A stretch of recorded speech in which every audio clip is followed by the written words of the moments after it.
ఆడుతూ పాడుతూ పని చేస్తుంటే అలుపు సలుపేమున్నది, ఇద్దరు ఒకటై చెయ్యి కలిపితే ఎదురేమున్నది. పాటల పోటీలో పేరిచ్చావేటి? లేదత్తయ్య గారు.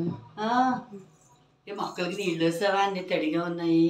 పోసొచ్చాను అత్తయ్య గారు. పిల్లాడేంటి ఇల్లు కొట్టెడుతున్నాడేంటి? కర్మ అలా కాలిపోయింది. కర్మ కాలిపోవడం అంటారేటి అత్తయ్య గారు?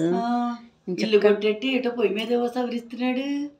అత్తయ్య గారు, మీరు ఏమన్నా వంట చేయడం నేర్పించారా? వాడు వంట చేయడం నేర్చుకోవడానికి వెళ్ళలేదు అమెరికా, సివిల్ ఇంజనీరింగ్ చేయడానికి వెళ్ళాడు.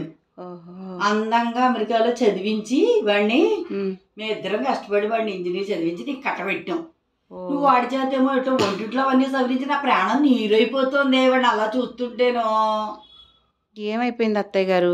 మీరు నేర్పించిన ప్రతి పని నేను నేర్పిస్తున్నాను. నేను మొక్కలకు నీళ్ళు పోసొచ్చాను కదా అత్తయ్య గారు, మీరు చెప్పిన పని చేశానా? మొక్కలకి నీళ్ళు వాడిపోయమని నువ్వు కొట్టేట్టచ్చు కదా. అలా అంటారా?